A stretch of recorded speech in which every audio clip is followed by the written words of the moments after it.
పెద్దలు గౌరవనీయులు మాజీ కార్మిక శాఖ మంత్రి వర్యులు రైతు బాంధవుడు మన మేడ్చల్ ఎమ్మెల్యే మల్లారెడ్డి గారిని అతని యొక్క విలువైన రైతులకు బలాన్ని ఇవ్వాలని చెప్పేసి కోరుతా ఉన్నాం. బొమ్మరాజపేట రైతుల నుంచి మంచి నమ్మకాన్ని ఇవ్వాలి రైతులకు, మేము ఉన్నామనేది అని చెప్పేసి ఇక్కడ చెప్తా ఉన్నాం సార్. మీరు ఎలక్షన్ టైంలో కూడా మాకు భరోసా ఇచ్చారు, అప్పుడు ఆగినాయి, మరి ఇప్పుడు ఆగుతలేవు. Okay, thank you sir.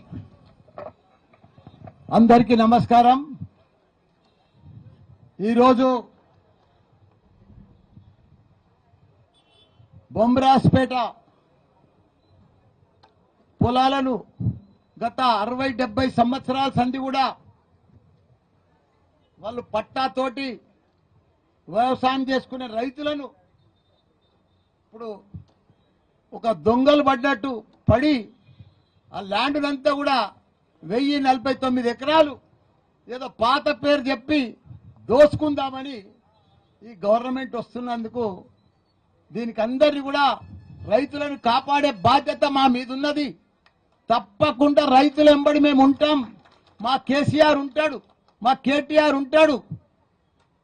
రైతుల రాజ్యం మన టిఆర్ఎస్ ప్రభుత్వం అప్పుడు ఉన్నప్పుడు బ్రహ్మాండంగా జరిగింది.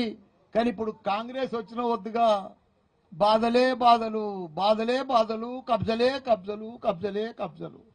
దీనికి ఈ రైతులను భరోసా నింపేందుకు, కాపాడేందుకు మన ఆపద్ బాంధవుడు, మన టైగర్, మన ఆర్ఏ ప్రవీణ్ గారు, పెద్దలు గౌరవనీయులు, అదే మాదిరిగా మన లక్ష్మారెడ్డి అన్న గారు, మన వైస్ చైర్మన్ మన మధుకర్ గారు, అనిత గారు, మన ముడిచింతలపల్లి చైర్మన్ మన రవి గారు, మన అనిత, మన ఎల్లుబాయ్ అమ్మ గారు, మన మేయర్ కావ్య గారు, చైర్మన్ ప్రణీత గారు, కొండల్ గారు, మిగతా టిఆర్ఎస్ నాయకులు, పెద్దలు, చైర్మన్లు, కౌన్సిలర్లు, సర్పంచ్లు, స్థానిక నాయకులందరికీ కూడా, పత్రికా మిత్రులకు కూడా పేరు పేరున నమస్కారం.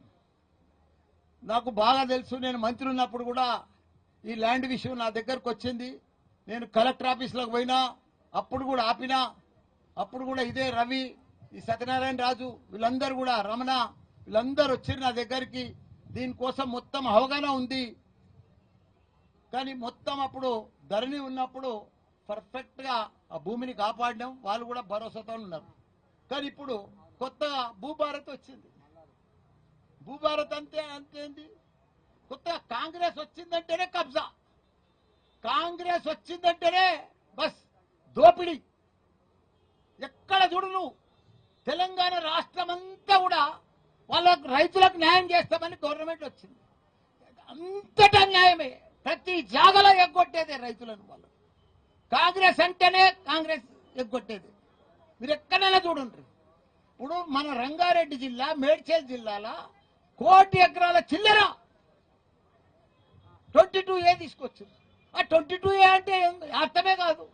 మరి 22A సీఎంకు తెలియదా, కలెక్టర్లకు తెలియదా, రెవెన్యూ మంత్రికి తెలియదా? ఇది ఎందుకు వచ్చింది 22A? ఎన్నడూ లేని 70 సంవత్సరాల సంది పట్టాలున్నాయి, వ్యవసాయం చేసుకుంటారు, పాస్బుక్లు ఉన్నాయి, ధరణి ఉన్నాయి, ఆంధ్రప్రదేశ్ పాస్బుక్లు ఉన్నాయి, కొత్త పాస్బుక్లు వచ్చినాయి, భూభారతి వచ్చినాయి. కానీ 22A అడికెళ్ళి వచ్చింది, ఎందుకు వచ్చింది, ఎవరు తెచ్చిర్రు? వీళ్ళంతా నిద్రపోతుర్రా? ఏం చేస్తున్నట్టు గవర్నమెంట్? ఇంతమందిని అల్ల కొల్లం రియల్ ఎస్టేట్ వ్యాపారస్తులను, భూస్వాములను, వ్యవసాయం చేసుకుంటున్నాను, రైతులను, ఏదైనా చిన్న చిన్న ప్రతి ఒక్క దాంట్లో 22A. మళ్ళా పోవాలి ఎంఆర్ఓ తానికెళ్ళి, ఆర్డీఓ తానికెళ్ళి, కలెక్టర్ తానికెళ్ళి, మంత్రి, ప్రతి పైరవ్ చేసుకొని మళ్ళా రౌండ్గా చక్రం కొడితే కానీ అది బయటికి వస్తలేదు. నిన్న మాత్రం దయదలిచి కనుకరించిండే మన సీఎం, నేను 22A ఉంటే అందరినీ కాపాడుతా అని. చాలా మంచి మాట చెప్పినావు. మరి 22 ఎట్లా వచ్చిందో నువ్వు ఎంక్వైరీ చేయవా? నీ బాధ్యత కాదా? నువ్వు సీఎం కాదా మన రాష్ట్రానికి? అదంటే నిన్న బాధ్యత గల సీఎం లెక్క ఒక మాట ఇచ్చినావు, నేను ఇది కాపాడుతా అని. మరి ఇదేంటి బొమ్మరాజపేట ల్యాండ్ 1000 ఎకరాలది, ఇది నీకు బాధ్యత కాదా? స్థానిక కాంగ్రెస్ నాయకులకు బాధ్యత లేదా? ఎవరు చేస్తున్నారు ఇదంతా? ఏ చేతవాడి చేస్తుర్రా? చేతవాడితో అవుతుందా? ఈ నంబర్లన్నీ ఎవరు మారిపోతున్నాయి? ఎట్లా చేతవాడితో మారిపోతున్నాయా? ఎవరిని తెలుస్తలేదా? ఎట్లకెళ్ళి మారుతున్నాయి ఈ నంబర్లన్నీ? ఎవరి పేరు మీద చెప్తున్నాయి? ఐటీసీ కంపెనీది 50 ఎకరాలు మాయమైపోయింది. మరి చేతవాడి మాయం చేసిర్రా? ఎట్లా మాయం చేసిర్రు? ఈ భూమి ఎవరి పేరు మీద పోయింది? ఎవరికి ఎక్కుతున్నది? ఎందుకు ఎక్కుతున్నది? ఎందుకు చేస్తున్నారు? 50 ఈయనది పాస్బుక్ 1975లో ఉంది. 50 ఏళ్ళు అయిపోయింది పాస్బుక్ వచ్చి, ప్రొసీడింగ్ వచ్చి. అప్పటి సంది వ్యవసాయం చేసుకుంటుండు. అప్పుడు కాంగ్రెస్ ప్రభుత్వం ఉంది కదా, ఆ టైంలోనే పాస్బుక్ అయింది కదా. మరి ఇప్పుడు ఎందుకు మారుతుంది? ఎవడో వచ్చిండని, సాదా బైనామని, కోర్టు కేసు వేసిండని, ఏదో జర్రాంతుందని, అమెరికాలో ఉన్నోడు వీడికి వచ్చిండని, 50 ఏళ్ల కింద పోయినోడు, 60 ఏళ్ల కింద పోయినోడు ఇప్పుడు వచ్చిండని వారికి మీరు హెల్ప్ చేస్తారు. ఈ చిన్న చిన్న రైతులు 6 ఎకరాలు, 5 ఎకరాలు, 3 ఎకరాలు, 10 ఎకరాలు వ్యవసాయం చేసుకొని బతుకుతురు. దీనికి పాస్బుక్ వాల్యూ లేదా? ఈ ధరణికి వాల్యూ లేదా? భూభారతికి వాల్యూ లేదా? ప్రొసీడింగ్ కు వాల్యూ లేదా? ఇవన్నీ ఇప్పుడు గోదావరిలో కలిపేసి చక్కగా ఎవరికి వస్తే వాని పేరు మీద ట్రాన్స్ఫర్ చేస్తే ఎట్లయితుంది, ఏమవుతుంది? ఇవన్నీ మీరు గవర్నమెంట్ ఉందా లేదా? కలెక్టర్ ఉందా? ఆర్టీఓ ఉందా? అన్ని ఎంఆర్ఓనే మార్చేస్తాడా? ఏదనుకుంటే అది అవుతుందా? ఇట్లనే మమ్మల్ని చంపక తింటారా? ఇదే నా ప్రభుత్వం, ఇదే నా సీఎం, ఇదే నా మంత్రులు, ఇదే నా లెక్క? ఎవరు లేరా? అంతా చూస్తుండగానే పగడి దొంగ లెక్క లూటీ చేస్తారా? ఈ భూములను అంతా మాయం చేసేస్తారా? భూములంతా పేరు మార్చేస్తారా? భూములంతా దయచేసి నేను సీఎం గారికి రిక్వెస్ట్ చేస్తున్నా, మీరు ఎంక్వైరీ వేయాలి, ఈ రైతులను కాపాడాలి, ఈ భూములను కాపాడాలి. ఎందుకంటే మీరు కాపాడుతా అని చెప్తున్నారు, మీరు మాట ఇస్తున్నారు, కానీ కింద ఏం జరుగుతుందో మీకు కూడా తెలుసు. మీరు డైరెక్ట్ గా దిగి ఇమీడియట్ గా బొమ్మరాసిపేట రైతులను కాపాడాలి. స్థానిక నాయకులు కూడా రేపు ఓట్లు అడుగుతున్నారు, మేము ఎలక్షన్లు నిలబడతామంటున్నారు. మీకు బాధ్యత లేదా? ఈ రైతుల అన్యాయం అవుతుంటే మీరు రారా? వాళ్ళని పరామర్శించరా? వాళ్ళని కాపాడరా? మీ గవర్నమెంట్ ఉన్నప్పుడు మీ సీఎంలు, మీ మంత్రి దానికి దొరకపోరా రైతులను? ఇది అవుతుందని ఇదే మాదిరిగా మన కోదండరామరెడ్డి సార్ వచ్చిండు, ఇదంతా భూమి తిరిగిపోయిండు, 1000 ఎకరాలు తిరిగిండు.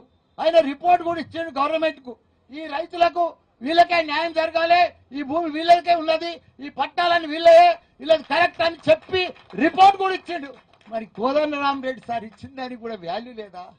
ఆయన వచ్చిపోయిన దానికి కూడా లేదా?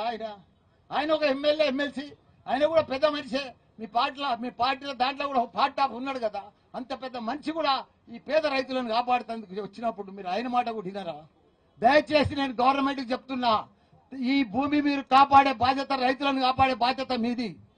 తప్పకుండా మీరు కాపాడాలి, తప్పకుండా మేము వదిలేదే లేదు. బొంబిరాజ్పేట రైతుల తరఫున టీఆర్ఎస్ ప్రభుత్వం ఉంటుంది, మా కేసీఆర్, కేటీఆర్ ఉంటాడు. మేము వాళ్ళకి అండా నిలబడతాం.